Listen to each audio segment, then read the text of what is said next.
Hi friends, it's Gwen. Welcome back to my channel. Today I'm here to share my May TBR with you and also share the details of my live May reading wrap up that will be at the end of the month. Of course, I should have planned a little bit better and had the date ready, but I'll just put it on the screen when we get to that part. Anyway, let's jump into the books that I hope to read in May. I did sort of kind of abandon my TBR in place of library books in April, but I have a lot of books to get through on my TBR, so I really need to get rid of the library books for a little bit and dive back into my own TBR, and then maybe later in the year I can do like another library binge session. The first book that I'm going to be reading, well, not the first book I'm going to be reading in the month, but one of the most important books I'm going to be reading in the month of May is Something Wilder by Christina Lauren. I am so excited about this book. I have been avoiding reviews for this one, and I will continue to avoid reviews for this one. It releases on May 17th, but I have pre-ordered it because I'm reading this for my podcast, Talk Bookish to Me. I'm having my friend Lauren join me on the pod. The episode will go live on June 13th, so you can tune in and hear all of our thoughts on Something Wilder, both spoilery and non-spoilery. So if you haven't read the book in time, which I highly encourage you to join us mid-month, read the book, submit your questions, and then you'll be able to tune into the episode. The book discussions are so fun because it's exactly what I love doing. Picking one book and talking in depth about it. You know, what you liked, what you didn't like, your characters, the plot, the setting, the pace, the writing.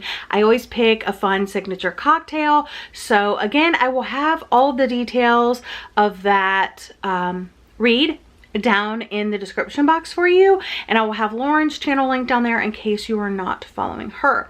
But that's Something Wilder by Christina Lauren, and I'm really looking forward to it.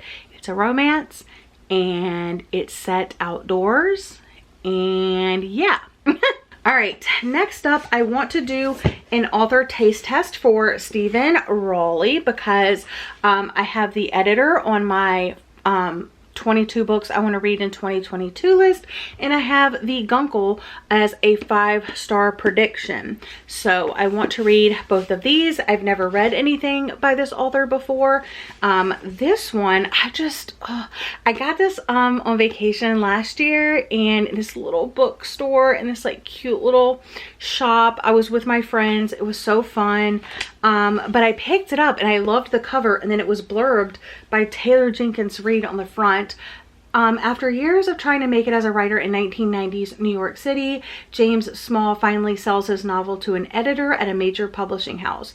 None other than Jacqueline Kennedy Onasa, Jackie, or Miss Onasa as she's known in the office, has fallen in love with James's candidly autobiographical novel, one that exposes his own dysfunctional family. But when the book's forthcoming publication threatens to unravel already fragile relationships, both within his family and with his partner, James finds that he can't bring himself to finish the manuscript. So, looking forward to that one.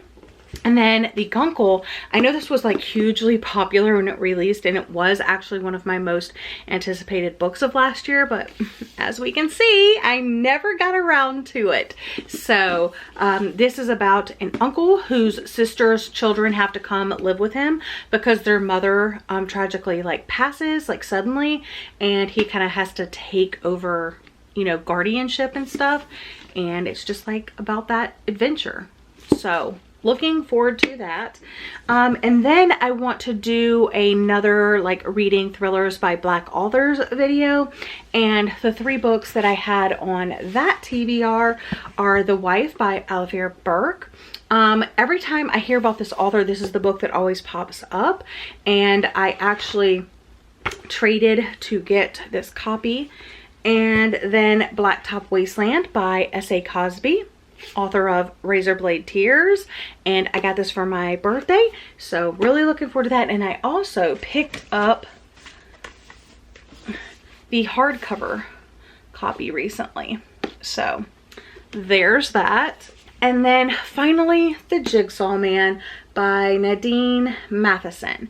This is quite a bit chunkier, but this is about a serial killer and a copycat, and there is a detective that's trying to like stop them before it's too late. This was one of the books I was considering unhauling at the beginning of the year, but I decided to hang on to it, and you guys kind of swayed me to hang on to it. So I'm gonna read this. I do love the cover. I bought this brand new, like when it released in hardcover from Barnes & Noble. So I paid $27.99 for this book, and it's just been sitting on my shelf. So if I like this one, I know it's the first in a series, so I don't know like how it's going to end, if it's going to be like a case per book or if it's going to kind of like follow the same case. A little nervous about that. I'm going to go ahead and read it and see what I think and let you know my thoughts. And then the last book that I'm putting on my TBR is The Institute by Stephen King. I think this has been on a few TBRs now. I'm going to try to make it a priority this month because I keep getting the audiobook checked out and then returning it because I'm reading other things. So if I'm in the middle of reading like this book or something like this and this audiobook comes in, I'm going to abandon that book and pick up this one and finally read it. It's very, very chunky, so it's over 500 pages, so I know I need the audiobook to help me like stay on task with this one. But yeah, I've heard that this is some people's like favorite Stephen King book. And it's about children that live, it's like a dystopian type world where these like children have powers or something like that. In the middle of the night, in a house on a quiet street in suburban Minneapolis, intruders silently murder Luke Ellis's parents and load him into a black SUV. The operation takes less than 2 minutes. Luke will wake up at the Institute in a room that looks just like his own, except there's no window. And outside his doors are other doors, behind which are other kids with special talents, telekinesis and telepathy, who got to this place the same way Luke did. So it lists a whole bunch of kids. They are all in front half. Others, Luke learns, graduate to back half, like the Roach Motel. Kids check in, but they don't check out. It's a dramatic story of good versus evil in a world where the good guys don't always win. So that is that. And now I'm here to talk about my May reading wrap-up live show at the end of the month. Like I said, I'm going to put the date here. I am always having my live reading wrap-up shows the last Sunday of the calendar month. So that's how you can keep track of when I'm going to be going live. I'm always going to do it at 8 p.m. Eastern Standard Time. There's that. That's out of the way. This month, I'm having back my friends Jessie and Jordan. So Jessie from Reading with Jess and Jordan from Sorry Booked Solid. And I'm also having my friend Lena from Lena's Bookshelves join me. She just started her channel.